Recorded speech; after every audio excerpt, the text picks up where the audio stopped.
శ్రీ మాత్రే నమః. అందరికీ నమస్కారం అండి. అందరూ ఎలా ఉన్నారు? నేనైతే చాలా బాగున్నాను. మీ అందరూ కూడా బాగుండాలని, అష్టైశ్వర్యాలతో తులతూగాలని వారాహి అమ్మని మనస్ఫూర్తిగా కోరుకుంటున్నాను. ఈరోజైతే ఎవరినైతే మీరు ఇష్టపడుతూ ఉన్నారో, ఎవరైతే మీకోసం మీరు చెప్పిన పనులు చేయాలి అని కోరుకుంటున్నారో, అలాగే భార్యాభర్తలు ఇరువురు ఒకరినొకరు, ఒకరి మాట ఒకరు వినేలాగా ఎలా ఉండాలి అని అనుకుంటున్నారో, దానికోసమైతే ఒక పవర్ఫుల్ మేనిఫెస్టేషన్ స్విచ్ వర్డ్ని తెలియచేయబోతూ ఉన్నానండి.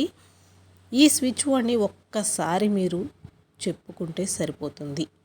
ఖచ్చితంగా మీరు కోరుకున్నటువంటి ఎదుటి వ్యక్తి మీ వశమైపోతారనమాట.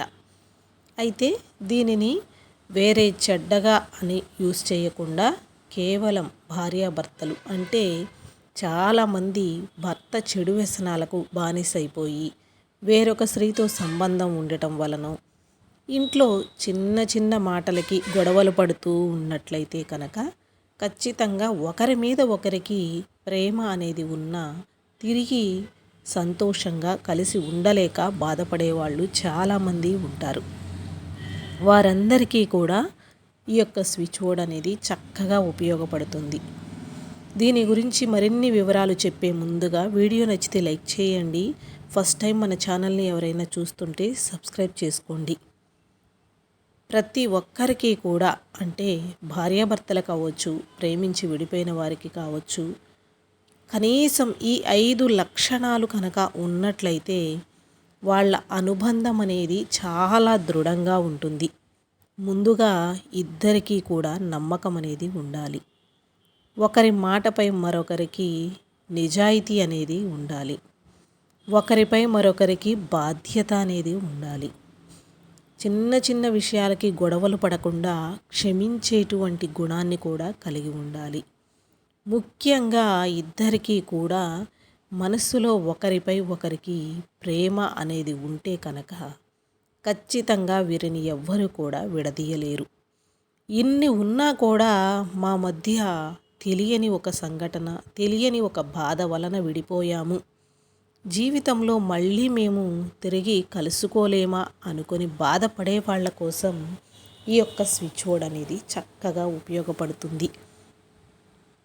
అయితే భార్య దృష్టిలో ఎప్పుడూ కూడా భర్త ఒక మెట్టు పైనే ఉండాలి. అలాగే భర్త దృష్టిలో భార్య కూడా ఒక మెట్టు పైనే ఉండాలి. అలా భార్య భర్తలు ఇద్దరూ ఒకరినొకరు వేరే వాళ్ళ స్థాయి పెంచుకుంటూ ఆనందంగా ఉండాలి. ఏముందిలే చూశాంలే పో అన్నట్లుగా చులకన చేసుకుంటే ఒకరికి ఒకరికి సంబంధాలు తెగిపోయే ప్రమాదాలు ఉన్నాయి ప్రస్తుతం మనం ఉన్నటువంటి కాలంలో. కాబట్టి ఒకరినొకరు అర్థం చేసుకుంటూ సంతోషంగా ఉండటానికి ప్రయత్నం చేయండి. ఎప్పుడైనా సరే, ఎక్కడైనా సరే నీ కోసం ఆలోచించేది, నువ్వు బాగుండాలి అని కోరుకునేది నీ భార్య అనేటువంటి విషయాన్ని భర్త ఎప్పుడూ కూడా గుర్తుపెట్టుకోవాలి. ఏముందిలే దానితో మనకేం పనిలే అనే విషయాన్ని అన్నట్లుగా భర్త అస్సలు భావించకూడదు. అలాగే ఎన్నో సమస్యలతో ఎంతో కాలం నుంచి ఒకరినొకరు ఇష్టపడుతూ ఉన్నాము, కానీ తెలియనటువంటి ఏదో చిన్న గొడవ వలన విడిపోయాము అనే ప్రేమికులకి కూడా ఖచ్చితంగా ఇప్పుడు చెప్పినటువంటి ఈ యొక్క 5 గుణాలనేవి కలిగి ఉండాలి.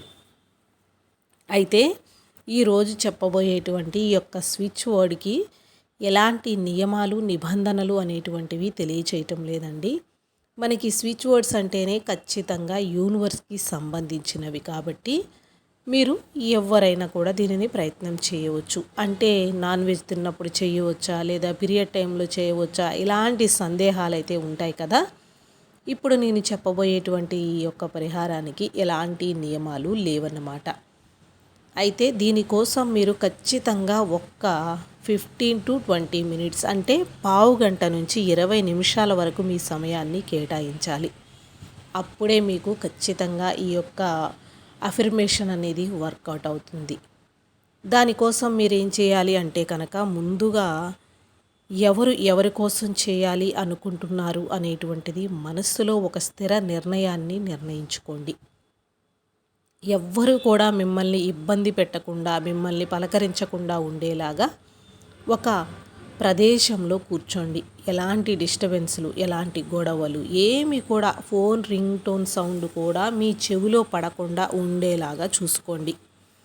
అలా ఒక్క 10 నిమిషాల పాటు మీ మైండ్ అటెన్షన్ చేసుకుని ఆ యూనివర్స్కి మీ మనస్సులో ఉన్నటువంటి ఈ యొక్క బాధని తెలియచేసుకుంటూ మీరు ఈ యొక్క స్విచ్ వర్డ్ అనేది రాయవలసి ఉంటుంది.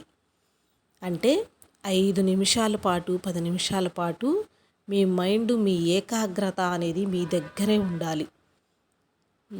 యూనివర్స్తో మీరు కనెక్ట్ అయ్యేలాగా ఉండాలి.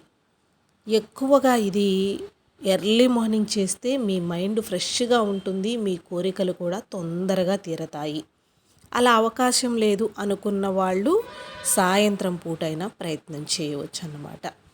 అయితే దీనికోసం చక్కగా ప్రశాంతంగా ఉన్న ప్రదేశంలో కూర్చొని ఒక్క 5 నిమిషాల పాటు మీరు ఎవరి గురించి అయితే కోరుకుంటున్నారో వారితో మీరు కలిసి ఉన్నప్పుడు, మీరు సంతోషంగా ఉన్నప్పుడు ఉన్నటువంటి ఏదైనా ఒక 5 మాటలని మనసులో అనుకోండి. అంటే ఇప్పుడు భార్యాభర్తలే ఉన్నారనుకోండి, పెళ్ళైన కొత్తలో చాలా సంతోషంగా ఉండేవాళ్ళం. పెళ్ళైన తర్వాత మా శ్రీవారు చక్కని బంగారు నెక్లెస్ చేయించారు. ఇట్లా పాజిటివ్నెస్తో మీకు ఉన్నటువంటి, మీరు గడిపినటువంటి ఒక 5 మంచి పాజిటివ్ లక్షణాలను మనస్సులో అనుకోండి. వారిపై ఉన్నటువంటి మీ యొక్క ప్రేమను వ్యక్తం చేస్తూ ఈ యూనివర్స్కి తెలియచేయండి. అలా చేసిన తరువాత మీరిద్దరూ మునుపటిలాగా కలిసిపోయాము అనేటువంటి ఒక పాజిటివ్ మైండ్తో యూనివర్స్కి కృతజ్ఞత అనేది తెలియచేసుకోండి. తిరిగి మళ్ళీ మేము సంతోషంగా జీవిస్తున్నాము అనుకోండి. అలా అనుకున్న తరువాత స్క్రీన్ పైన ఇప్పుడు ఇస్తున్నటువంటి ఈ యొక్క నెంబర్ ఏదైతే ఉందో దానిని మీ బాడీ మొత్తం మీద రైట్ సైడ్ వైపు ఖచ్చితంగా గుర్తుపెట్టుకోండి. రైట్ సైడ్ వైపు మీరు ఎక్కడైనా సరే రాయవలసి ఉంటుందన్నమాట. ఆ నెంబర్ వచ్చేసి 67956766. మీరు స్క్రీన్ పైన ఉంది గమనించండి. 67956766. ఈ నెంబర్ని మీరు ఖచ్చితంగా మీ రైట్ హ్యాండ్ పైన కావచ్చు, లెగ్ పైన కావచ్చు, ఇట్లా మీ బాడీలో రైట్ సైడ్ ఎక్కడైనా సరే ఈ ఒక్క నెంబర్ని ఒక్కసారి రాసుకోండి. మీరు వద్దు అనుకొని వెళ్ళిపోయినటువంటి వాళ్ళు మళ్ళీ మిమ్మల్ని వెతుక్కుంటూ మీరే కావాలి అని వచ్చేలాగా చేస్తుందన్నమాట. యూనివర్స్కి ఈ యొక్క నెంబర్ అనేది అంత అట్రాక్షన్ కలిగినటువంటి నెంబరు. ఈ నెంబర్తో మీ జీవితంలో ఉన్న సమస్యలు కూడా మొత్తం దూరమైపోతాయి. మీ జీవితంలో ఎవరినైతే మీరు కోరుకుంటున్నారో, ఎంత సంతోషంగా జీవించాలి అనుకుంటున్నారో వారు మీ దగ్గరకు వస్తారు. ఎప్పుడైనా సరే, ఎక్కడైనా సరే ఒక్క 15 నిమిషాలు మీ మనసు ఏకాగ్రతతో యూనివర్స్కి కృతజ్ఞత తెలియచేసుకుంటూ ఈ ఒక్క నెంబర్ని మీ రైట్ సైడ్ భాగంలో ఎక్కడైనా రాసుకోండి. Thank you.